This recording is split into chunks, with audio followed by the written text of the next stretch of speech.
साथियों, सभी को नमस्कार। कल हमने जो धर्मांतरित दलित समाज है उसके लिए जो आरक्षण देने की व्यवस्था बीजेपी कर रही है या करना चाहती है उसके बारे में आपको बताया था और इसके क्या परिणाम होंगे, इसके क्या कॉन्सिक्वेंसेस होंगे जो कि राष्ट्रीय एकता और अखंडता के विरोध में है और उसके ऊपर इम्पैक्ट करने वाले हैं। तो ये थोड़ी चर्चा हमने की थी और हमने ये भी बताया था कि बीजेपी और आरएसएस इसके विरोधी रहे हैं पहले से ही, परंतु अचानक इस ढंग का चिंतन, इस ढंग का मोड़ उनके विचारधारा में कैसे आया है, क्यों आया है, समझ में नहीं आ रहा। खैर, आज हम अपनी चर्चा करें उससे पहले मैं अपने लक्ष्मी नगर के राष्ट्रवाद पार्टी के जो साथी हैं, वीरेंद्र सूर्यवंशी जी, दानवीर जी विद्यालंकार और उनकी टीम, उन्होंने छठ पूजा के अवसर पर बहुत अच्छा प्रोग्राम किया। जो भी छठ पूजा के अवसर पर लोग आए थे वहां पर अपनी पार्टी के बैनर और पोस्टर, होर्डिंग्स वहां पर लगाए गए। साथ ही वहां पर मेडिकल चेकअप की भी व्यवस्था उनके द्वारा की गई, जिसके कारण काफी लोग जो हैं राष्ट्रवाद पार्टी के साथ जुड़े हैं और उनके बीच में राष्ट्रवाद पार्टी का एक बहुत अच्छा संदेश गया है। तो ये पूरी टीम बहुत बधाई की पात्र है कि सूर्यवंशी जी, विद्यालंकार जी और उनके सभी साथी जिन्होंने इसमें भाग लिया है वो सभी के सभी बहुत ही धन्यवाद के पात्र हैं, बधाई के पात्र हैं। दूसरी चीज, मोरबी में बहुत दुखद घटना हुई है। कल 140 से ऊपर लोग मारे जा चुके हैं और काफी लोग जीवन मृत्यु के बीच में संघर्ष कर रहे हैं। तो अपने आप में बहुत दुखद घटना है। वैसे मेरी समझ में नहीं आया, आखिर जो पुल 100 साल पुराना हो चुका है उसे कंटिन्यू करने की क्या जरूरत है। जो पुल के फोटोग्राफ्स मैंने देखे, उसकी जो दीवारें या जो भी कुछ पुराना स्ट्रक्चर बना हुआ है वो इतना पुराना है और इस ढंग की स्थिति में हो चुका है जिसे बहुत पहले छोड़ देना चाहिए था, परंतु न जाने क्यों उसको रखने का कोई मतलब नहीं था और भी उसे केवल दिखाने के लिए रखा भी जाना था तो नया पुल आने जाने के लिए लोगों के लिए जो है बनाया जा सके, उसकी इस रूप में कोई आवश्यकता नहीं थी। और ये जो दुर्घटना है इसके लिए लोकल प्रशासन, लोकल म्युनिसिपैलिटी या नगर निगम जो भी वहां पर कार्यरत है और वो प्राइवेट कंपनी जिसको इसका काम दिया गया था, ये सभी के सभी जिम्मेदार हैं, क्योंकि उसका जो वायरिंग सिस्टम जो था वो बहुत पुराना हो चुका है, उसको बदला नहीं गया। जो लोहे का जो स्ट्रक्चर खड़ा हुआ था वो भी टूट चुका था, वो पता नहीं कब का बना हुआ है, उसको बदला जाना चाहिए था यदि आप इस ढंग से करना चाहते। और एक बात मैं कहना चाहता हूँ कि इस हिंदुस्तान की एक सबसे बड़ी समस्या ये है, क्राउड मैनेजमेंट। शायद ये पॉलिटिशियंस या जो भी ये व्यवस्थाएं करते हैं, चाहे वो पुलिस विभाग हो चाहे वो दूसरे विभाग हो, इस चीज को कब समझेंगे मुझे पता नहीं, परंतु हादसे होते रहते हैं क्योंकि क्राउड मैनेजमेंट का हमारे पास ऐसा कोई सिस्टम नहीं है। जहां कहीं भी जाओ, मंदिरों में जाओ, वहां इतनी संख्या होती है, कोई कार्यक्रम होता है इतनी संख्या होती है, हमेशा स्टैम्पीड का डर रहता है। और इसलिए ये जितने भी नीति निर्माता हैं ऊपर से लेकर नीचे तक, उन्हें अपनी व्यवस्थाओं में, क्योंकि हमारे पास इतना ज्यादा क्राउड है, जहां कहीं भी कोई भी काम करना हो इतने लोग पहुंच जाते हैं, आप अनुमान कुछ लगाते हो और वहां पर बहुत ज्यादा पहुंच जाते हैं, इस कारण वो व्यवस्थाएं नहीं हो पाती और नहीं बन सकती। और इसलिए हर सरकार को, चाहे स्टेट गवर्नमेंट हो चाहे सेंट्रल गवर्नमेंट हो चाहे कोई भी विभाग हो, उन्हें अपनी पॉलिसी बनाने से पहले क्राउड मैनेजमेंट की व्यवस्था क्या होगी उसको देखने की और उसके अनुसार व्यवस्था करने की आवश्यकता है।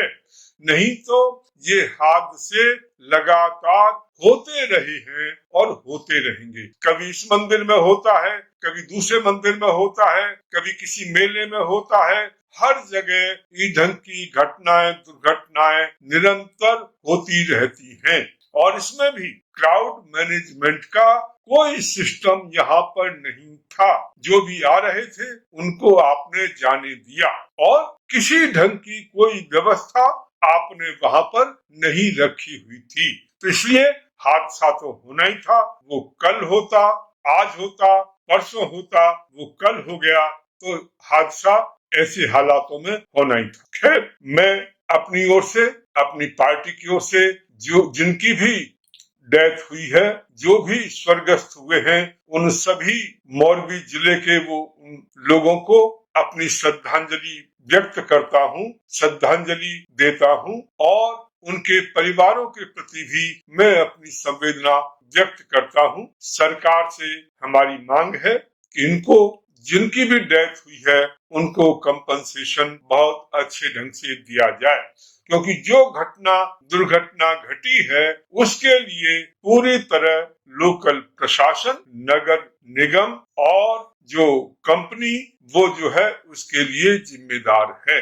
और इसलिए इन लोगों की कोई गलती नहीं थी। इनको कोई वार्निंग देने वाला भी नहीं था, इनको कोई रोकने वाला भी नहीं था, तो इनकी कोई गलती नहीं थी। तो ये जो जाने गई है निर्दोष लोगों की, इसके लिए एक तो अच्छे ढंग से कंपनसेशन दिया जाए। अभी तक मैंने जो देखा है 4 लाख मुख्यमंत्री कोष से, 2 लाख जो प्रधानमंत्री कोष से दिया गया है, 50-50 हजार जो घायलों को दिया गया है, तो ये कोई कंपनसेशन नहीं है उनको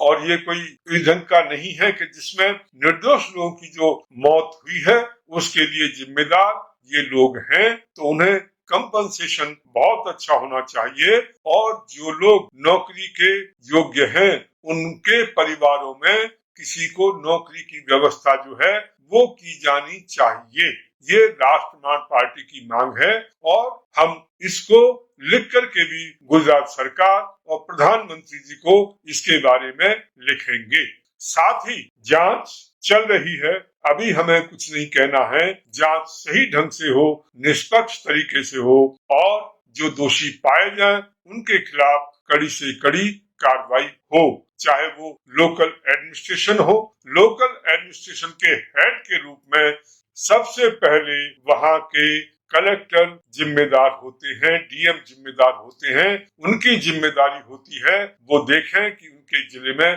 क्या चल रहा है। शायद उन्होंने नहीं देखा।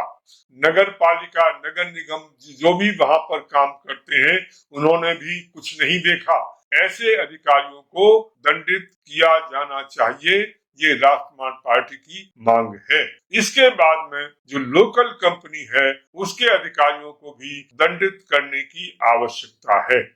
तो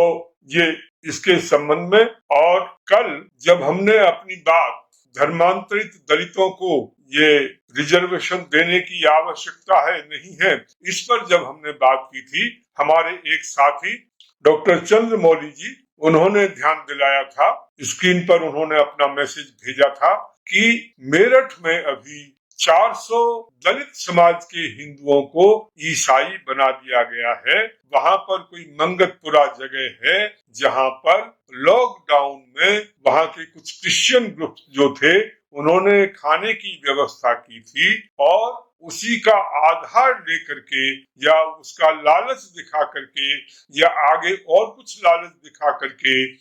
उनको धीरे धीरे जो है क्रिश्चियनिटी में कन्वर्ट कर लिया गया है। तो चंद्रमौली जी का ये कहना था कि उसके बारे में भी पार्टी को कुछ करना चाहिए। मैंने अपने साथियों से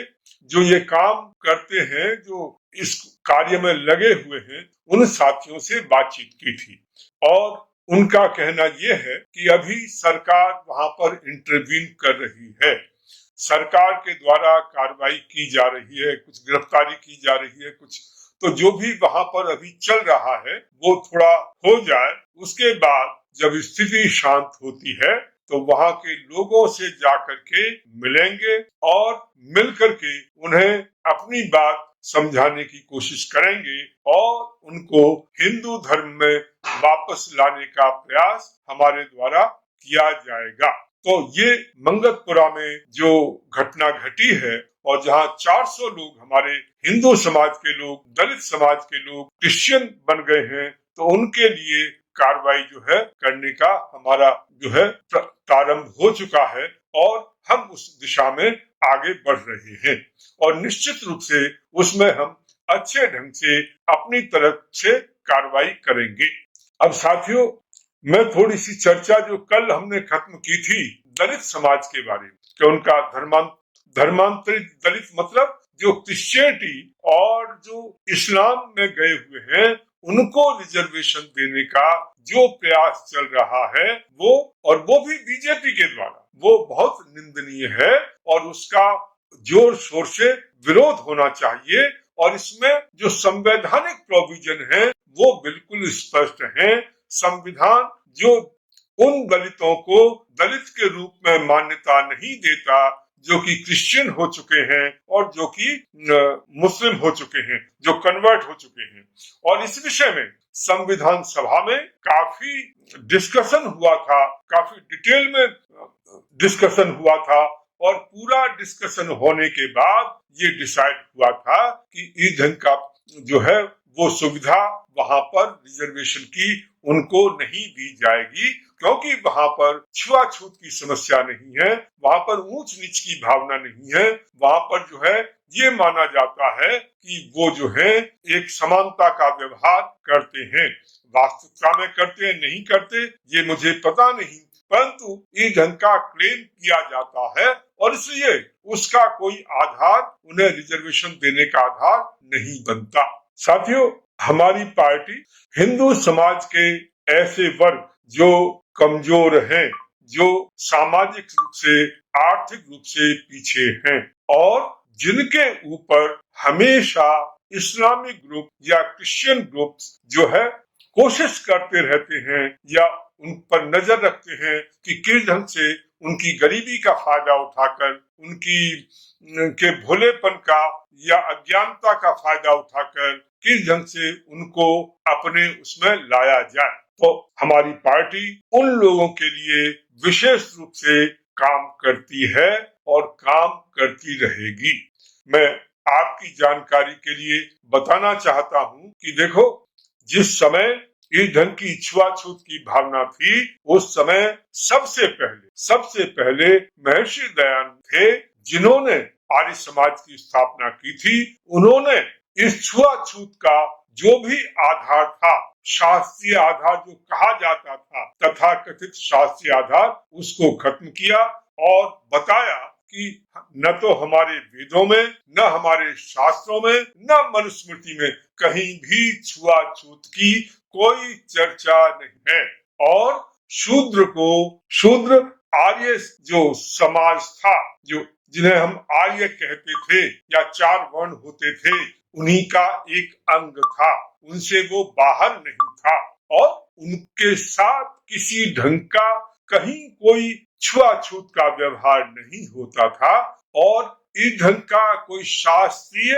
वो भी नहीं था जिसमें कि कहा गया हो कि उनके साथ इस ढंग का व्यवहार किया जाए। और महाभारत के समय में जिस समय युधिष्ठिर का जब राज्य सिंहासन होना था और उससे पहले जो सभा हुई थी चक्रवर्ती सम्राट के रूप में उनका राज तिलक होना था, तो उस समय जितने भी राजा लोग आए थे, जितने लोग आए थे, उसमें बड़ा स्पष्ट उल्लेख है, सारे वर्णों के लोग मिल करके सब इकट्ठे खाना खाते थे, एक रसोई से खाना खाते थे, उनके साथ किसी ढंग का कोई भेदभाव शूद्रों के साथ नहीं था। तो इस ढंग से महर्षि दयानंद सबसे पहले महापुरुष थे जिन्होंने, जो एक शास्त्रीय आधार दिया जाता था कि साहब ये जो है अछूत हैं, ये इनके साथ ऐसा नहीं करना है, इनको अपने साथ नहीं बिठाना है, इनके हाथ का छुआ हुआ खाना नहीं खाना है, वो शास्त्रीय आधार महर्षि दयानंद ने जो है खत्म किया था। और उसके बाद उनके जो अनुयायी थे उन्होंने उसके लिए बहुत संघर्ष किया था। आपकी जानकारी के लिए मैं बता दूं, जो आर्य समाज के एक प्रमुख नेता और स्वराज्य आंदोलन के एक प्रमुख स्तंभ लाला लाजपत राय अछूतोद्धार आंदोलन में बहुत तेजी के साथ, मजबूती के साथ लगे हुए थे। उन्होंने भाई परमानंद को पहाड़ी क्षेत्रों में भेजा था इस छुआछूत के विरोध में और अछूत समाज के साथ काम करने के लिए, उनको अपने साथ जोड़ने के लिए। और उनके काम से प्रभावित होकर उस समय बाल गंगाधर तिलक जो हुआ करते थे, उन्होंने उस जमाने में लगभग 12 लाख रुपए लाला लाजपत राय को इस अछूतोद्धार काम के लिए उन्होंने अपनी ओर से सहायता भेजी थी। तो इस प्रकार से, और ये केवल ऐसा नहीं कि लाला लाजपत राय कर रहे थे अकेले या भाई परमानंद कर रहे थे, आर्य समाज के जितने लोग थे, जहां भी थे, चाहे वो जम्मू कश्मीर में थे, चाहे यूपी में थे, हरियाणा में थे, जहां कहीं थे, चाहे साउथ में थे, वो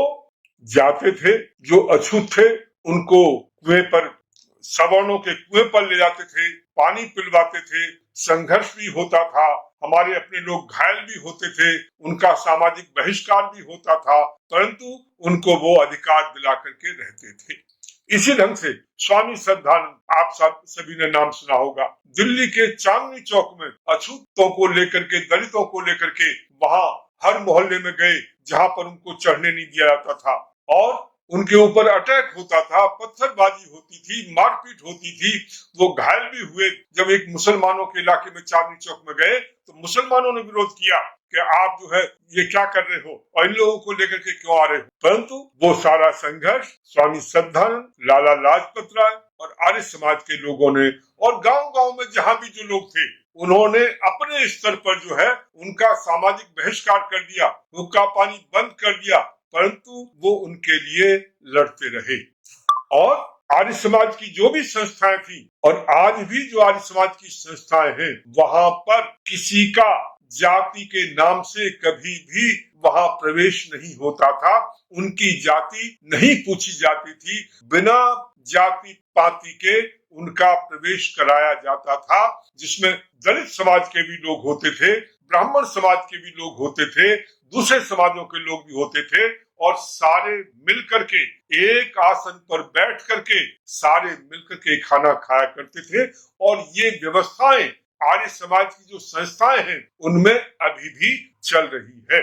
तो ये संघर्ष जो है आर्य समाज के लोगों ने इन लोगों को आगे लाने के लिए, समाज में समानता का अधिकार दिलाने के लिए, उनको सम्मान दिलाने के लिए किया है। और उसके कारण बहुत से लोग संस्कृत के प्रकांड पंडित बने,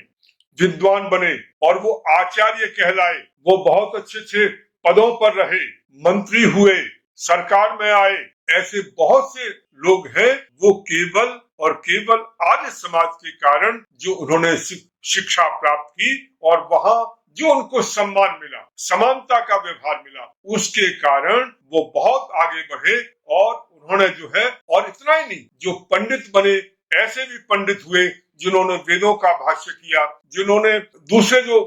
ग्रंथ है, मनुस्मृति जैसे ग्रंथ या दर्शन ग्रंथों पर अपनी टीकाएं लिखी, भाष्य लिखा, इतने विद्वान जो है उनमें हुए हैं। तो ये हमारे लोगों का प्रताप है। और इसलिए मैं अपने साथियों से कहना चाहता हूं कि भाई ये जो समाज है, आदिवासी समाज और